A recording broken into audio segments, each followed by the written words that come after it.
tonga sao daholo zanagasikara, mbola avy ianareo ireto lo sakafo homanina rehefa vita ny atsaritaka mivady.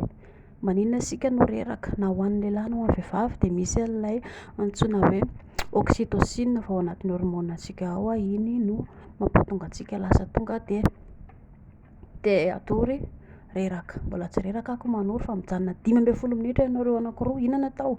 Mifanoroka, mifanavosavo, mifampiresaka, mifanontany na nahoana izy teo, tsara sa ratsy.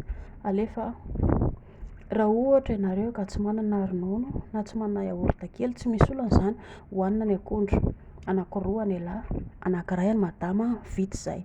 Raha ohatra nefa ka mba ohatra hoe misy ronono aminareo na misy yaourt kely, afaka afangaro ilay izy, atao mix amin'ny robot, totoina. Aleo voasantsika ny akondro ary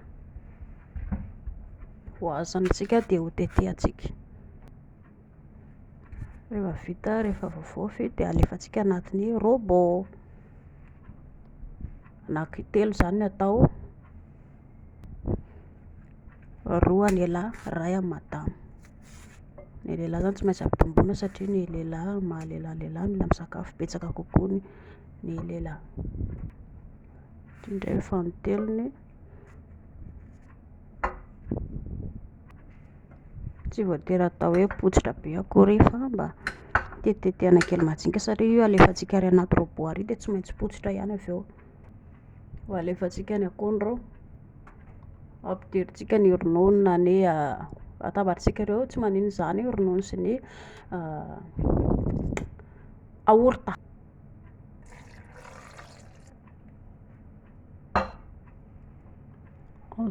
Nona sahady aza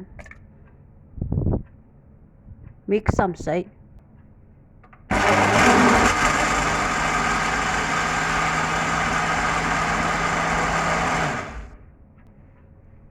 Hitanareo izay dia vita, araraka anaty vera amin'izay. Na mahita an'izao ary ve ozinareo tsy mahafinaritra kely rehefa vita lely mamy. Ela moa izany tsy tia an'ilay hoe décoration fa mba afaka apitsika décoration kely. Apitsika décoration fa marinana lilao, angan'ny riso-piso ao amin'izay na ravin-tsamy. Ewa hoana amin'izay hanina izay dia mazotoa. Anao ohatran'izao hoe dia tsy vita, mba manalazy, mba atao ohatran'izao, mba manalazy ohatran'izao fiainana dia mba tsaratsara, mahafinaritra ilay izy ry couple fa tsy dia mitsotra mifampitototonao anaty fandriana fotsiny dia tsisy ifandehana. Ho andry koa kela-piso dia mba ataovy matsirotsiro ilay orgasme. Nareo zany raha mba ampiana décoration hitanareo, mba afaka ampiana ilay siramamy ireny eto amin'ny vavany eto, siramamy poudre ireny dia mba décoration mahafinaritra. Izay ny nama tonga dia sotroiko amin'izay ny nama samy misotro ny an'azy any an-trano dia mazotoa.